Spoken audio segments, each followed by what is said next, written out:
Então, a live de ontem eu tive que encerrar mais cedo, porque a rua tem cachorro em exatamente todas as casas, inclusive na minha. E daí aconteceu alguma coisa na rua e todos os cachorros surtaram. E aí ficou impossível de completar a live.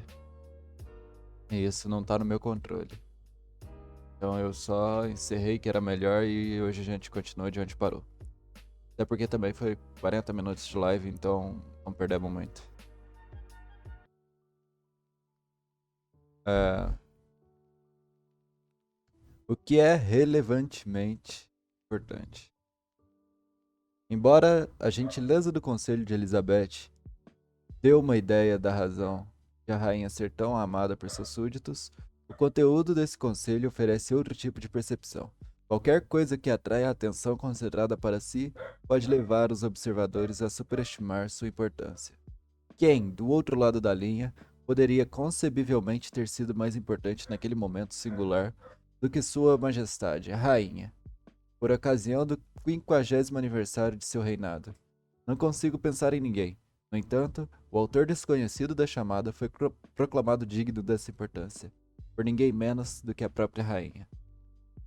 Ou seja, repetindo o que eu já tinha dito ontem, no momento em que a rainha parou seus cumprimentos e todo mundo focou na ligação que a garota estava recebendo em sua bolsa, até mesmo a rainha, e a rainha naquele momento disse: Você deveria atender a ligação, pode ser algo importante. Nesse momento, a rainha deu o título de pessoa mais importante do momento para um desconhecido que estava fazendo uma ligação. Ele era tão mais importante que ela, do que ao ponto dela mesma dizer que a ligação era importante. Então, mesmo que por educação, ela passou o bastão de importância da vez para outra pessoa desconhecida. Porque o foco tinha sido tomado dela, mesmo que não planejado, mesmo que talvez até a força. Mas o foco foi tirado dela. Se o foco foi tirado dela, logo o privilégio da atenção era da ligação e não da rainha. Deixa eu baixar um pouquinho a música então.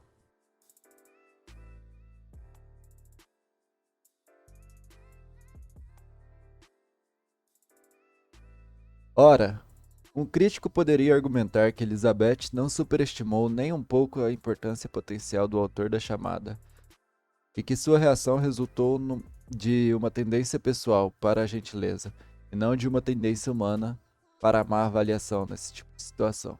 O crítico estaria errado, acredito, porque embora os nobres costumem ser considerados uma estirpe diferente da nossa, não são de uma espécie diferente. Numerosos pesquisadores documentaram a inclinação humana básica de atribuir um peso exagerado ao que por acaso se destaca no momento. Um desses pesquisadores é Daniel Kahneman. Kahneman. É Kahneman, não é Kahneman.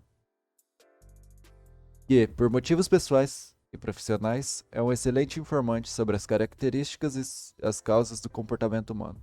Do lado pessoal, ele foi capaz de observar de dentro uma série de culturas e papéis. Tendo crescido na França, obteve diplomas em Jerusalém, Israel e Berkeley, na Califórnia. Serviu, serviu como soldado e assessor pessoal em Israel, e lecionou no Canadá e nos Estados Unidos. Mais impressionantes, porém, são as credenciais de Kahneman como renomada autoridade em questões de psicologia humana. Seus cargos docentes sempre foram de prestígio, culminando com uma nomeação na Universidade de Princeton, e incluiu cátedras simultâneas em psicologia e relações públicas. Seus numerosos prêmios também foram prestigiosos, mas nenhum tão notável quanto o Prêmio Nobel em Economia em 2002, o único concedido ao indivíduo formado em psicologia.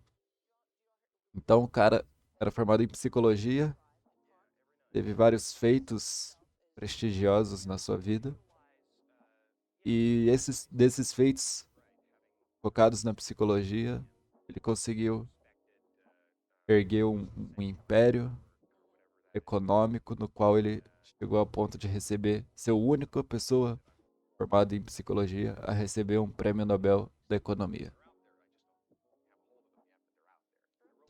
Não é de admirar, então, que, quando Daniel Kahneman fala sobre questões de psicologia humana, todos prestem atenção.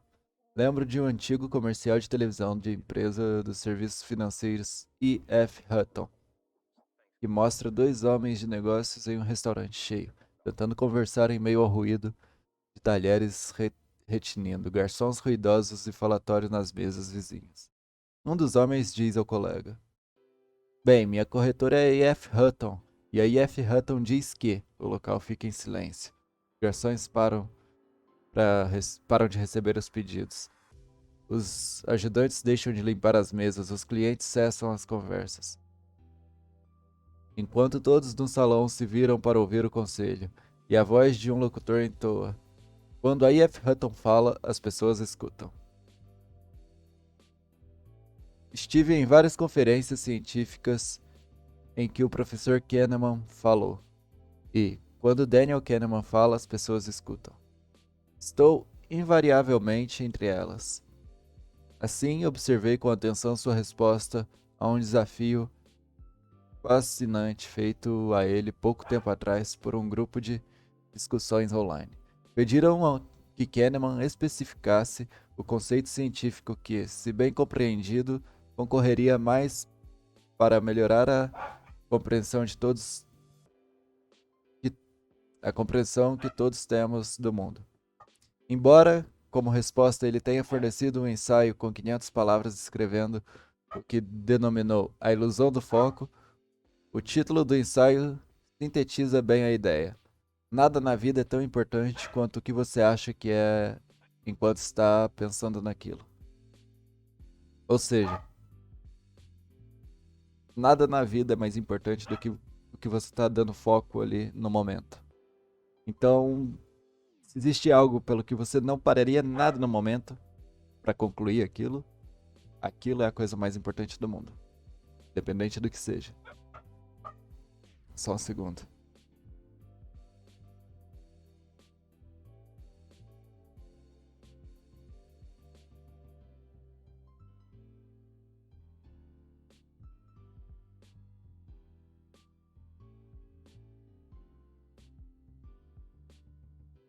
As implicações da afirmação que Kahneman aplicam-se. As implicações de Kahneman. Caralho, li tudo errado, peraí. As implicações da afirmação de Kahneman aplicam-se a bem mais do que o status momentâneo do autor de uma chamada telefônica. Aplicam-se notadamente bem à prática da persuasão, porque um comunicador que consegue fazer o público se concentrar em um elemento-chave de uma mensagem a precarrega com importância. Essa forma de persuasão explica o que muitos veem como o papel primordial, rotulado de agendamento, que a mídia noticiosa desempenha em influenciar a opinião pública. O pressuposto central da teoria do agendamento é que a mídia raramente produz alterações de modo direto ao apresentar indícios convincentes que levam o público a mudar de posição. Ela costuma persuadir indiretamente, dando a assuntos e fatos selecionados uma cobertura mais ampla do que a outros. Realmente a mídia manipula tudo. Agora vamos de papo de terraplanista, mas a mídia sempre manipulou tudo e sempre vai manipular tudo, porque ela tem a atenção de, da massa e ela simplesmente pode dar o foco para o que ela quiser. Ela pode colocar o foco onde ela quiser, apresentar cada uma das coisas da maneira que ela quiser. Seja ela querendo apresentar uma coisa de forma boa ou ruim, ela pode fazer aquilo. Simplesmente porque ela tem o foco da massa.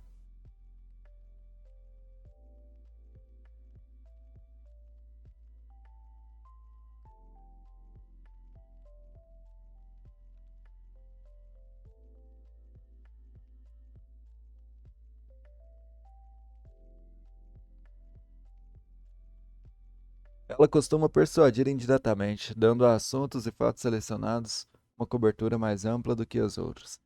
É essa cobertura que leva o público, em virtude da maior atenção que dedicam a certos temas, a decidir que esses temas são os mais importantes a levar em conta ao adotarem uma posição.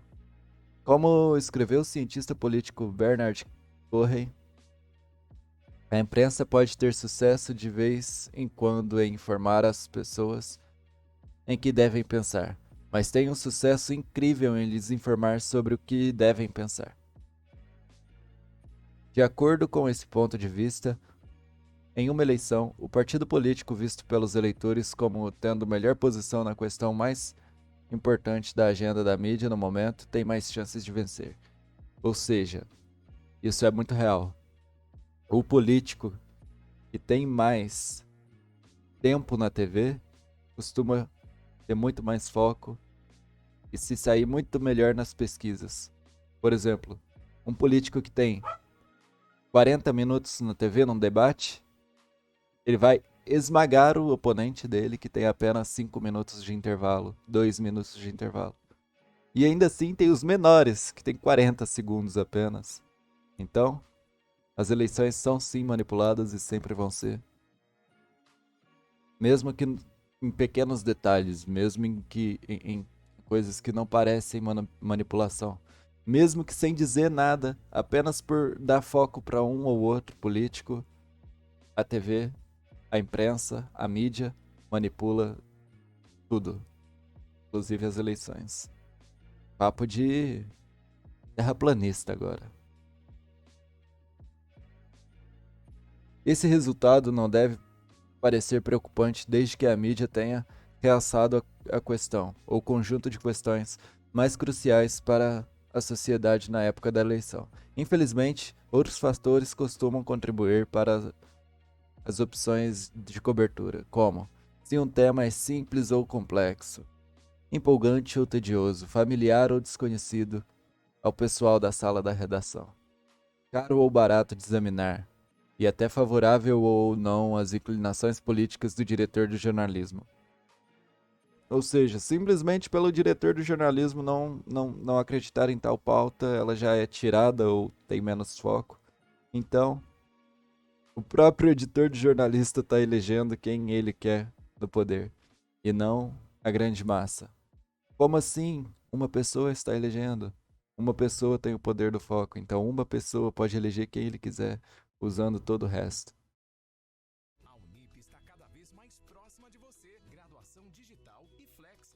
No verão de 2000, uma bomba caseira explodiu na estação central de trem, em Düsseldorf, Alemanha, ferindo vários imigrantes europeus orientais.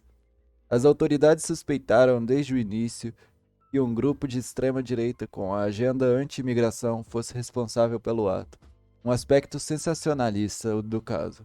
Uma das vítimas não apenas perdeu uma perna na explosão, mas também o bebê que esperava. Estimulou um surto de notícias no mês seguinte sobre o extremismo de direita na Alemanha. Pesquisas de opinião na mesma época mostraram que a porcentagem de alemães que consideravam o extremismo de direita a questão mais importante enfrentada pelo país saltou de quase zero para 35%, um índice que retornou para perto de zero quando as notícias relacionadas desapareceram nos meses subsequentes. Ou seja, a pauta de que os extremos direitos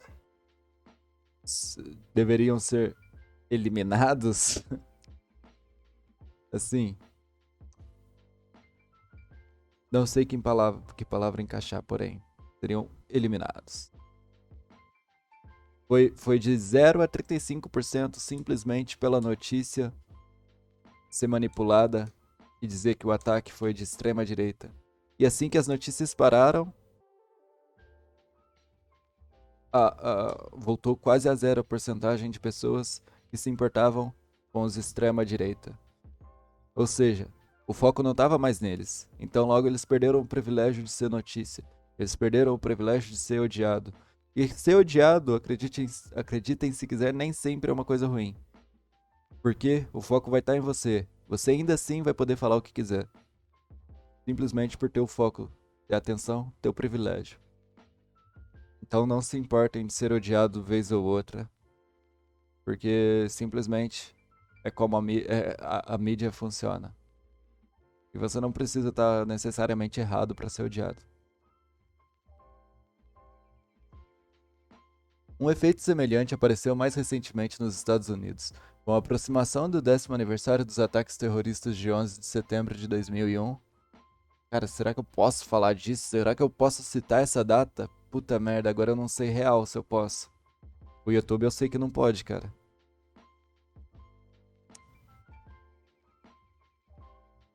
Enfim. Quando chegar na parte de repetir a data, eu vou fazer o seguinte sinal. Foda-se. Vai ter que ser, mano. Matérias da mídia relacionadas ao evento dispararam nos dias em torno da data de aniversário e depois caíram rapidamente nas semanas seguintes. Pesquisas realizadas durante aquela época pediram aos cidadãos que indicassem dois acontecimentos particularmente importantes dos últimos 70 anos. 2 semanas antes do aniversário, às vésperas de a cobertura da mídia começar a esquentar, aproximadamente 30% dos indagados mencionaram o mas. Com a aproximação do aniversário e a intensificação do tratamento da mídia, os entrevistados na pesquisa começaram a identificar o em números crescentes, até o pico de 65%. 2 semanas após a data, porém, quando, quando as reportagens caíram aos níveis anteriores, de novo apenas cerca de 30% dos participantes incluíram os atentados entre os dois eventos que consideravam mais importantes nos últimos 70 anos. Claramente, a cobertura jornalística pode fazer uma grande diferença na importância percebida de uma questão entre observadores ao serem expostos à mídia. Mais uma vez dizendo, a mídia tem o controle. Papo de terraplanista, mas que não está errado. É tudo questão de foco, privilégio e observação. Muita gente chama isso no livro Pense e Enriqueça. Deixa eu ver se ele tá aqui. Quem pensa enriquece. Ah, era pra estar aqui, cara, mas não tô achando. Enfim, depois eu procuro. Nesse livro é citado o lago do conhecimento infinito. Eu acho que era isso mesmo o termo. Onde Napoleão Hill afirma que todo ser humano está ligado subconscientemente e nessa ligação subconsciente todo mundo tem acesso ao lago infinito das ideias. E para ele, quando você pensa muito em uma coisa, essa coisa começa a aparecer cada vez mais ao seu redor, a ser citada várias e várias vezes. Mas o que ele não percebe é que não é o lago infinito das ideias. Não é o subconsciente ligado por todos os humanos. E sim o foco de toda a sociedade. A sociedade inteira se foca na mesma coisa porque essa coisa está sendo bem apresentada, essa coisa está em foco, tem o privilégio da atenção de todos. Então, logo o subconsciente de todo mundo vai estar mirando na mesma coisa. Não que isso seja o lago infinito das ideias funcionando. É apenas o foco. Napoleão Hill refutado. Mentira, o cara é pica. Mas eu só destrinchei o pensamento ali, tá ligado? Eu tirei o misticismo, coloquei a parte técnica do bagulho. Enfim. Por que costumamos supor que aquilo que dedicamos nossa atenção no momento é de especial importância? Uma razão é o fato de que, seja qual for o objeto do nosso foco, ela é particularmente importante naquele momento. Faz todo sentido dar mais atenção àqueles fatores que têm maior significado e utilidade para nós em uma situação particular. Um ruído estranho no escuro, o cheiro de fumaça num teatro, um CEO levantando-se para falar. Isso daí é foda mesmo, hein? Espécies não humanas também desenvolveram prioridades semelhantes. Os macacos ressus, não sei como se pronuncia, por exemplo, sacrificam recompensas em comida só pela oportunidade de ver membros importantes com alto status de sua colônia, mas exigem uma recompensa para desviar sua atenção para membros sem importância. Em todas as espécies, por todos os tipos de motivos, faz muito sentido dirigir a atenção para aquelas opções mais importantes da hierarquia. Ou seja, esses macacos, eles adquiriram o hábito de que, quando eles precisavam atenção do alfa, e o alfa estava sempre em foco, então quando ele aparecia, todos os outros macacos olhavam. Então, quando o menor queria atenção, ele abdicava de um pouco da comida dele para o alfa. Assim, ele fazia um sacrifício da comida dele para ter 1 minuto de atenção do alfa, e assim ele teria 1 minuto de atenção de todos os outros macacos. Se é que eles poderiam se comunicar conscientemente, então aí ele teria o foco de todos os outros, seja lá para o que ele quisesse. Mas o importante era que ele queria o foco, e eles se adaptaram para isso, desenvolveram essa técnica, mesmo sendo só macacos, bem parecidos com humanos.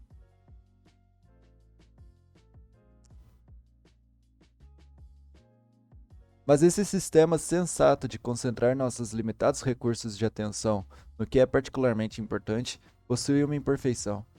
Podemos ser induzidos à crença equivocada de que algo é importante apenas porque fomos levados por algum fator irrelevante a lhe dedicar nossa atenção. Com frequência, as pessoas acreditam que, se prestaram atenção em uma ideia, evento ou grupo, este deve ser importante o suficiente para justificar a consideração. Tem um trecho do filme, O Lobo de Wall Street, que revela que eles pegaram uma ação de atacado e investiram tanto nessa ação que ela chegou nas ações de Wall Street, e o cara era um vendedor comum de calçados femininos. E daí, como ele chegou nas ações de Wall Street, os grandes acionistas de Wall Street começaram a comprar dos calçados deles para suas esposas, assim fazendo um marketing gratuito para a marca, além de estar investindo eles mesmos agora. Os acionistas de Wall Street estavam investindo numa ação de atacado simplesmente porque ela estava em Wall Street, então ela tinha um foco, ela parecia ser algo bom, mas era algo comum, era uma marca comum, que meses antes era uma ação de atacado. Ou seja, ganhou foco, pessoas automaticamente acreditam que é algo bom, mesmo que não seja, mesmo que seja algo comum.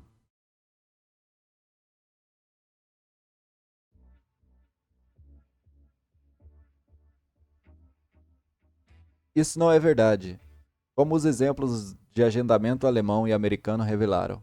Nesses casos, a cobertura da mídia motivada por um elemento sensacionalista ou por uma data especial capturou a atenção do público e mudou sua concentração. Por sua vez, esse foco alterado influenciou o julgamento da importância de questões nacionais pelos espectadores. Após reconhecer o grau da nossa vulnerabilidade à ilusão do foco, enfim, passei a entender uma frase comum entre os assessores de imprensa de Hollywood: não existe publicidade ruim. Eu achava essa afirmação absurda, pois existem casos memoráveis de má publicidade prejudicando a reputação de uma ou outra figura famosa. A perda estimada de 22 milhões de dólares por ano em contratos de marketing pelo jogador de golfe Tiger Woods, logo após o escândalo sexual envolvendo seu nome, tornando-se público em 2009, é um exemplo. Mas agora vejo como A ideia, embora falsa em certo aspecto, pode ser verdadeira em outro.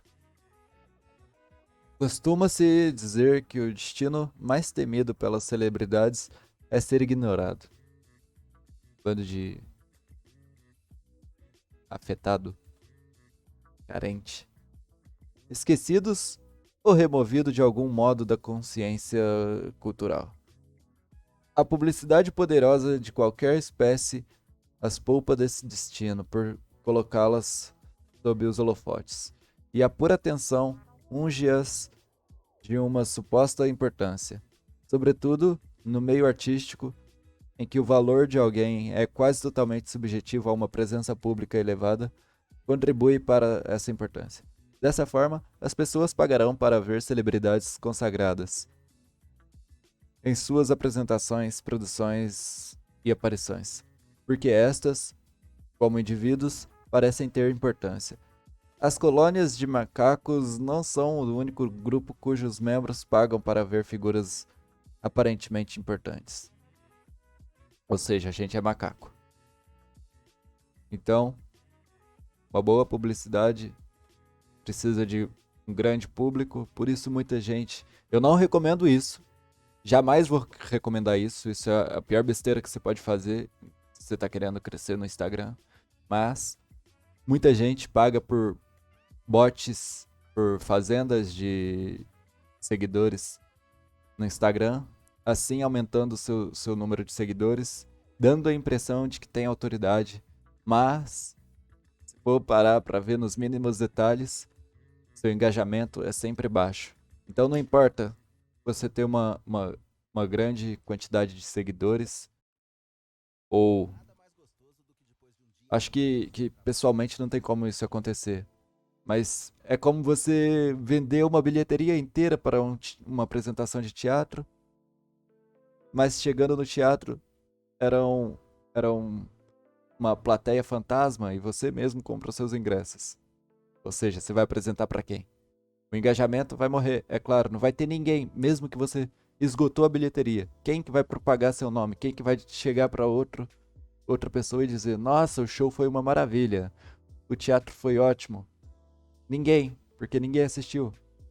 Então, não faça isso jamais. Por mais que um grande público possa parecer autoridade, nunca vai ser. Entenda.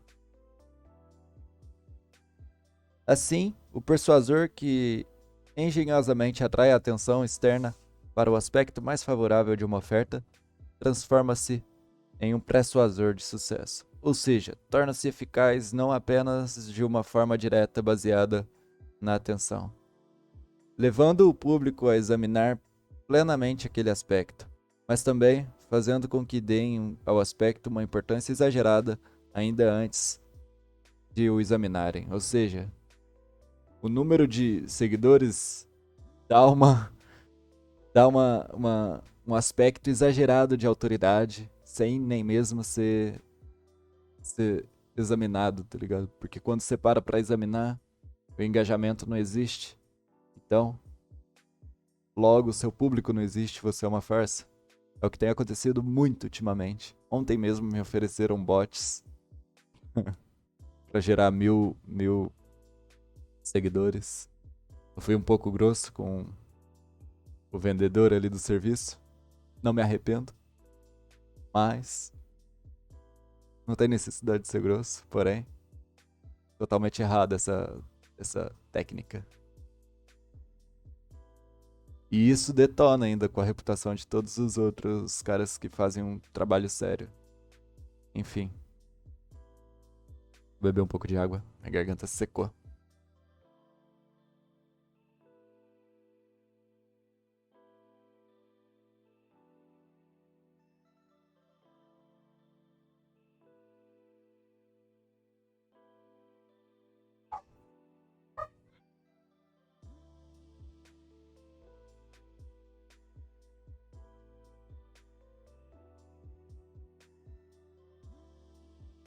Vamos continuar. Cara, a minha bateria tá em 15%, mas eu acho que segura por mais 25 minutos. Imagino que sim. Quando os membros do público então analisam plenamente, experimentam um efeito redobrado. Eles tendem a se convencer de que o atributo é desejável pela unilateralidade dos indícios e que foram direcionados e, além disso, a verem esse atributo como particularmente importante. Ou seja, quando você tem um público real e alguém, por recomendação, chega até você, ou seja, por recomendação, ou por manipulação, ou por influência da mídia, ela chega até você, daí ela vai primeiro ter aquele falso aspecto de grandeza e autoridade. Vai pensar, nossa, esse cara é mesmo importante, olha quanta gente. Se ele examinar e ver que de fato você é uma autoridade, de fato você entende do que está falando, ela vai pensar redobradamente, nossa, esse cara é realmente bom.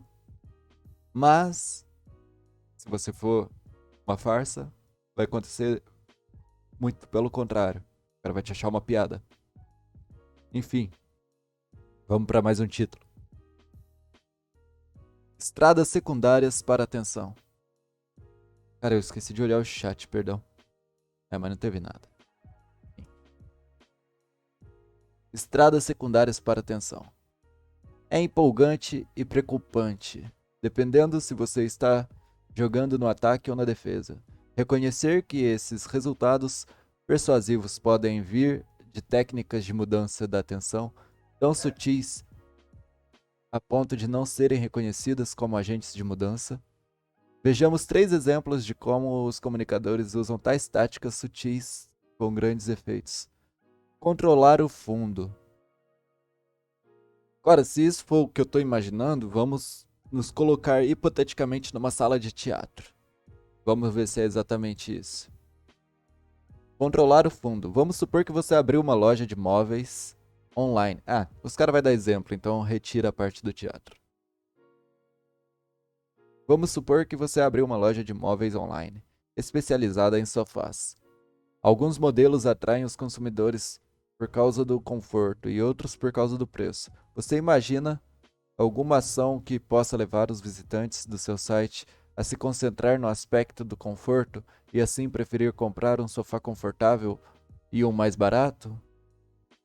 Não precisa se esforçar muito para encontrar a resposta, porque 2 professores de marketing, Naomi Mendel e Eric Johnson, ofereceram uma solução numa série de estudos que usou exatamente um site de móveis. Quando entrevistei Mendel sobre a razão de ele ter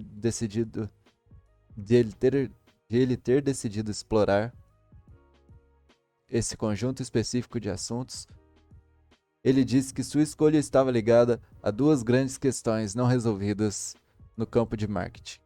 Uma relativamente recente e outra antiga.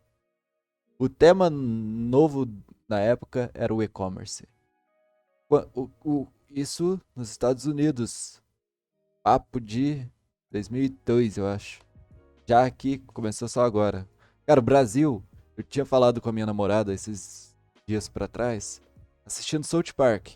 É uma série bem filha da puta, é uma série muito abusada, porém, é uma série que entrega vários aspectos ali. Se você assistir ela sendo brasileiro, você percebe que o Brasil tá chegando nos primeiros EPs do South Park hoje em dia, enquanto o South Park já tá muito além. Em qualquer âmbito do desenho. Desde o exagero até das críticas sociais, até das referências. O Brasil tá pelo menos uns 14 anos atrasado. Pelo menos. Seja em todos os âmbitos. Política, pensamento social, amizade, família, tudo. O Brasil realmente tá uns 14 anos atrasados no tema.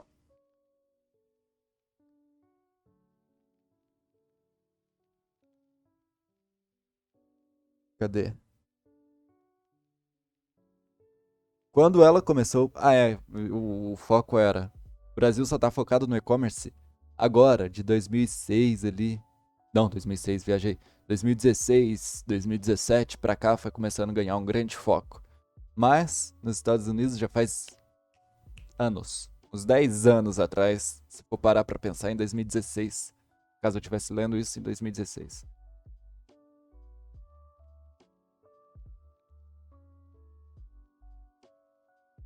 Quando ela começou o projeto de pesquisa no fim da década de 1990, o impacto das lojas virtuais como Amazon e eBay, cara, é muito pior do que eu imaginava. É mais de 14 anos na questão de e-commerce. Mas vamos lá. No fim da década de 1990, o impacto das lojas virtuais como Amazon e eBay apenas começava a ser percebido. Mas como otimizar o sucesso dessas plataformas não havia sido abordado sistemicamente. Assim, Bill e Johnson optaram por um site de loja virtual como contexto de seu estudo. A outra questão que despertou o interesse de Mendel é uma que sempre preocupou os comerciantes: como evitar perder negócios para um rival cujo produto ou serviço é de pior qualidade, mas que conta como única vantagem competitiva o preço baixo. Por isso, Mendel escolheu contrapor em seu estudo linhas de móveis de alta qualidade e outras inferiores menos caras. É um problema tradicional que os estudantes em nossos cursos de marketing levantam o tempo todo, ela disse. Nós sempre os instruímos a não deixarem envolver em uma guerra de preços contra um produto inferior, porque perderão. Recomendamos que façam da qualidade o campo de batalha, porque essa é uma luta que provavelmente vencerão. O que ele recomenda? Que quando você se depara com um adversário da mesma área que você, dominando o negócio, pelo simples fato do produto dele ser mais barato, pelo simples fato do preço, não tente disputar preço com ele, você vai perder. Então, o que você tem que fazer? Trazer a batalha até a qualidade. Esqueça o preço, traga a batalha para onde você possa ganhar. Qualidade. Outro livro bom que pode ensinar muito bem sobre isso é Sun Tzu. Eu acho que esse daqui, hein? Se um não tava, o outro vai estar. Tá. Falando nisso, eu tenho que procurar, mano. Onde que tá? Meu quem pensa enriquece. Sun Tzu, a arte da guerra. Ele é sobre guerra, porém, ele ensina muitas estratégias em campo de batalha, pensamentos para se ganhar uma batalha antes mesmo dela começar, antes mesmo de lutar. Então, isso se você adaptar para o pensamento atual, pensamento de mercado, que é uma guerra constante, vai servir muito bem. E cada dia mais eu consigo perceber isso, cada dia mais o que eu li naquele livro se torna real e atual. Então, outra recomendação que eu faço aí.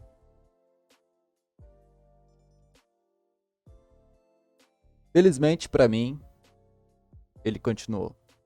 Os melhores alunos nunca se satisfazem com aquele conselho geral.